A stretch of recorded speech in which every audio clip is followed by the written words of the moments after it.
magpapakilala muna ako. Basta pag sinabi kong this is my father, mag-introduce Hindi, ka. English ka? Hmm? English ka? Pangalan lang? Ha? Pangalan. Good day everyone, my name is Cyber Marius U. Estrada and this is my father. Ay. Introduce din ba? Ano na? Introduce din, pangalan. Ako si Mario Binisis Estrada. And this is my mother. Hi! Ako po si LV, ang mami ni Cyber. And number one question. Ganun ka agad? Oh, Mukhang terror ka mag-question. what do you think is the secret of a happy marriage or relationship? Bakit ganun? What do you think of What do you think is the secret of the happy secret? marriage or Ah. relationship? Anong secret sa happy marriage? Sino or- mauuna? Ako o si papa mo? Ako o siya? Ikaw Ako na. na. What do I think of a secret? To have a secret Happy and marriage. happy marriage. Basing through experience, I think communication, or you have to communicate properly with my husband, ganon. It's not only for my husband. And kumbaga mahabang adjustment, or it's a lifetime adjustment. But to have the secret of having a happy marriage is to communicate properly and to have and to respect each other. Yan lang. Next. English naman yung sagot niya sa akin. Ako, Tagalog na lang. O, di Tagalog mo na lang. Tagalog. Pinakasikreto yan na kuhan sa mga happy marriage na yan. Dapat na nang nagkakaunawaan kayong dalawa. Then, lahat ng mga problem, dapat inaayos nyo na kayong dalawa rin ang dapat na mag-usap. Lahat ng mga problema na kayong dalawa lang ang dapat na pandyan, nagsisito kung anong klaseng problema. At number one dyan, yung mismong tiwala. That is the best na yung tiwala sa isa't isa. Okay? Yan ang importante yan. Next Parang question. boy abunda tong nagko-question. Dapat ano ka rin na hindi ka mag-question. Kindly describe our family relationship. Sino mo una? Ikaw, Ben? Sino naman na? Ako na naman, ladies first talaga. And what were the hardest part and happiest part of being in this family? Parang ano? Ano yung una? Parang ano? I-describe ko. I-describe mo Our yung- family, in our family, nung dalawa pa lang kami, syempre hindi pa family yun kasi dadalawa pa lang kami noon. We go to church every first Friday of the month. Kahit nung dalawa pa lang kami hanggang ngayon, nangyayari pa yun sa aming pamilya. And namamasyal kami lang din. Yun.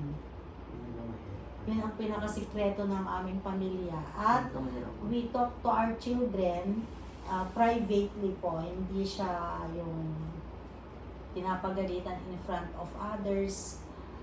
We talk to them inside the bedroom. Isa-isahin kung ano ang mga problema nila in order to settle kung ano man yung outcome para malaman din namin kung ano yung pagkukulang namin. Not only for the children kung ano yung pagkukulang nila, pero we also have to ask them kung ano yung pagkukulang din namin. Baka may masabi sila kung kaya sila nasasaktan naman. At ano yung isa? What were the hardest part of being in this family and happiest part of being in this family? Ang hardest part pa. Ito, hardest part. Provide. Hardest part. Ang pinakamahirap na one party sa amin yung wala kami talaga yung wala talagang hindi namin alam kung saan kami kukuha ng mga panggastos, mga panggastos, ganon. pero Tuition fee. sa awa rin ng Diyos at na kuan na Na-overcome din. na-overcome din namin lahat yung mga kuan. Dahil huwag kang magtiwala ka lagi sa Panginoon. Lahat ng mga hihilingin mo, ibibigay sa iyo lahat ng mga kuan. Then ang pinakamasaya sa amin yung kuan pagdating ng mga kuan, nagbabanding kami yun, masaya. Pupunta pa pasyal kami, gano'n. We go to church, gano'n. Church. Actually, the greatest foundation ng aming family is we go to church, we pray together, we go to the grocery together, lalo na pag yung maliit pa sila, lahat kami, pati kasama sa bahay, kasama, nalalabas, gano'n. Yun ang pinakamasaya. At ang yung hardest part talaga, yung minsan naabutan na kami ng mga bills. Siyempre, hindi naman kalakihan ng mga sahod namin. Parang kasya lang din para sa pamilya namin. Kung minsan nagkukulang din para sa food, ganun. Which is natural in a basic family living. Sa umpisa lang naman yun. Umpisa kasi once na umpisa na kung mag-aaral yung mga bata, siyempre talagang lahat ng mga problems, mga tuition fee, lalong-lalo na. But we are proud to say na yung foundation naman ng mga anak namin ay they came and they study in a private school na kahit papano ay kahit na nag-struggle kami sa mga bills noon, nakakayanan naman din po namin na mabayaran ang mga tuition fee nila kahit papano. Wala? Next. Number 3, what is your greatest what if in life?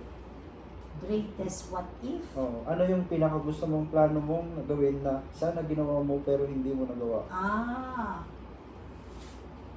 Sana ginawa ko pero hindi ko pa nga nagagawa. Pero hindi naman napuputol dun yung aming plano. Sa akin lang sa ako muna. Ang plano ko sa pamilya namin ay we have to go abroad, to settle down abroad. Pero as of now, parang hindi naman lately, kaya lang kasi medyo may mga barriers pa na may mga barriers pa kaya hindi pa natutuloy. Pero yung pag-settle abroad, yun yung plano ko talaga. And kasi nakikita ko in the Philippines parang walang mahina ang aming mga future, katulad sa aming nag-work sa gobyerno, kahit gaano ka kasipag magtrabaho, yung sweldo mo, kasyang-kasya, hindi na nga magkasya, kailangan pang mag-sideline ka para kumita, gano'n.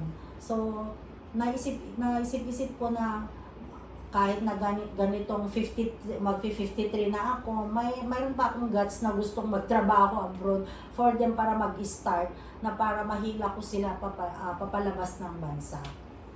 Si Papa, kaya yung plano, matagal ng plano ito kasi.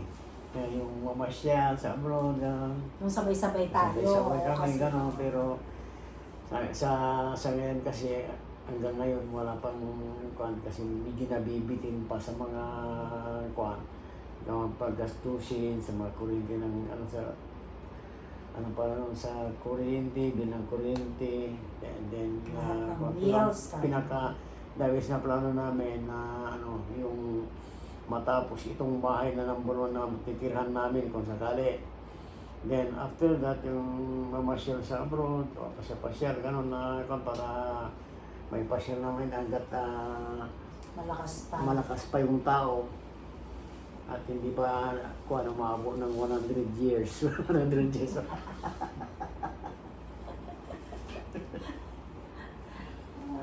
Basta makatapos lang sila lahat ng pag-aaral, okay na kami doon. Siguro yun yung pwede namin ipamana sa kanila kasi wala naman kami kayawanan. The best education we need that a parent may provide for them.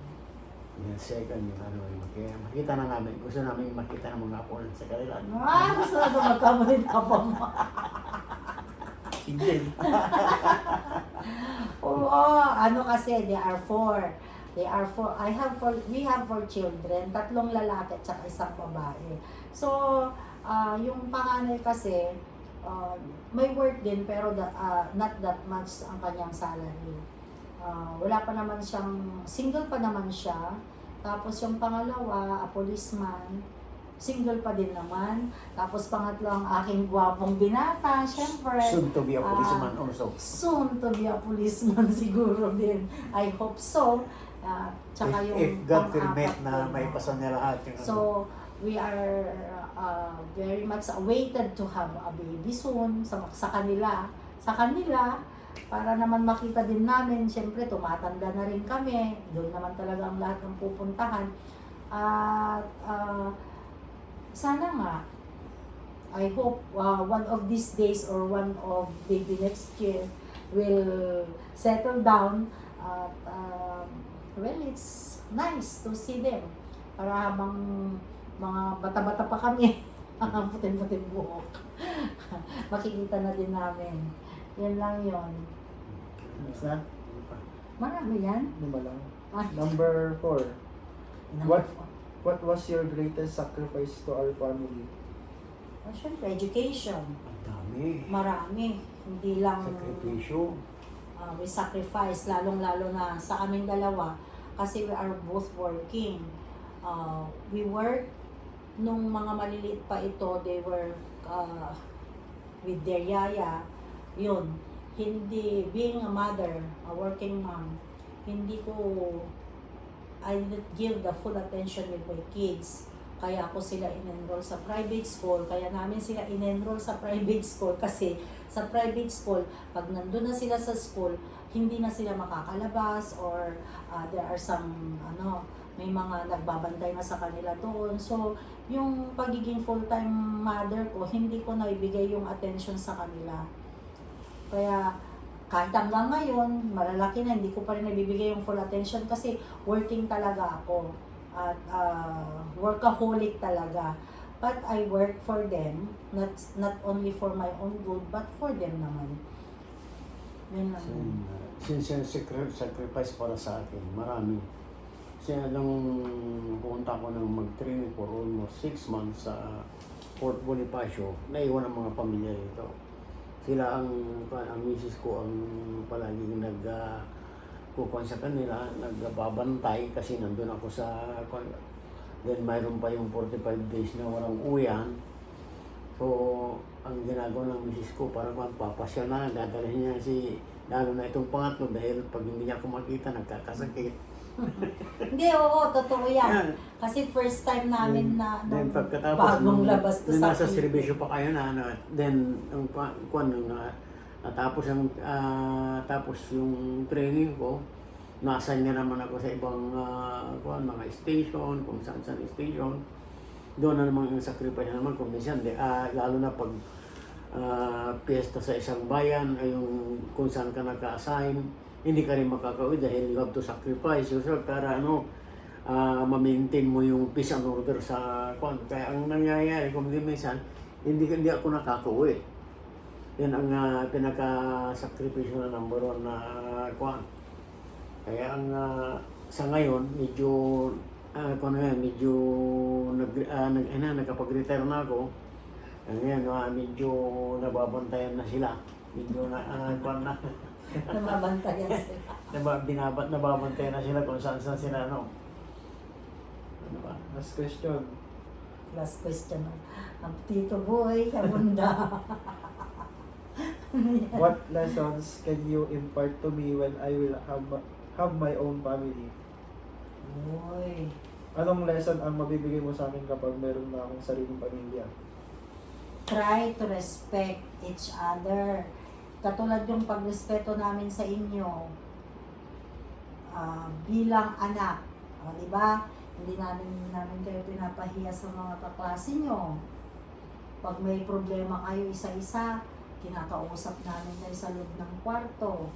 Pero anong ginagawa namin sa inyo pagkatapos ng umiyak? Nakalimutan mo na. Di ba? Niyayakap kayo namin.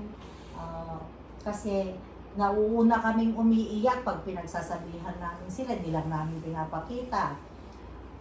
Then, pagka may mga pamilya na kayo, respetuhin yung dapat may respeto kayong dalawa and try to understand kung ano mang meron kayong problema. At unang-una, dapat huwag kayong mag-settle down na wala kayong trabaho at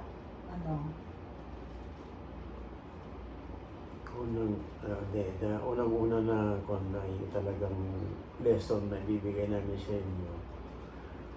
Kasi sa amin kasi, nung nag-issue na kami, mayroon kaming GMRC. Yan, Good Mother Son Right Conduct. Huwag niyong alisin yung yung Good Mother Son Right. Dahil pagdating mo sa bahay, ay you have to, yung magmano ka, kasi huwag mong alisin yung upo, palagi masunurin. Unang-una yun. Pangalawa, unang-una yun na huwag alisin yun. Ikuan palagi yung GMRC, Good Mother Son Right. Then, pangalawa, kung mayroon na kayo, kung may pag-aawayan kayong dalawa lang mag-usap, na huwag kayong magsisigawan diyan sa labas. Dito pa sa loob ng kwarto. Huwag kayong, para kayong asot pusa na you have to settle the problem. No, pangatlo, yung mga bata na alagaan yung mabuti yung mga bata, katulad na pag-alaga namin sa inyo. Siyempre, takot kami Takot kami yung makagat ka ng lamok. Abrido kami. Yun, hindi pa kayo napagbubukatan ng kamay.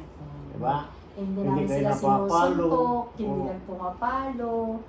Hindi katulad nung kabataan ko, talagang suntok lahat. Kinikis lang side. Ito sa ngayon, kasi sa inyo, iba-ibang kanyo, kasi mayroong yung Republic Act 2016 ba yun na child abuse? Meron na ngayon. Kaya lang, huwag abusuhin yun. Pangalawa, kung ano yung mo sa magulang, yung talagang paggalang, ibigay mo doon. Hindi katulad ng iba na kapag-asawa na at sa amin, hindi kami hihingi sa inyo ng pera pagka sasabihin na, hindi ko na responsibilidad yung mga magulang ko na yan, tapos sila may responsibilidad sa amin. Wrong. Yun, yan ang maling-mali yun. Kaya dapat doon, paminsan-minsan, pasyalan nyo kami kung may ibang, may iba na kayong bahay na tinitirahan, kami lang na iyon kasi sa totoo lang, Mag-start kayo sa dalawa. sa tingin ko na lang, nung nag-asawa kami ng mama mo, dadalaw lang kami. Then kung pagkatapos mag-asawa kayo lahat, maiwan kami dalawa na naman, mag-umpisa na naman kami. No, hindi pa. Wala. Aras na. Ha? Ayusin mo. Thank you. Thank you for listening. Thank you for listening. Thank you. Views? Advance Merry Christmas pa ba? Tingnan ko nga.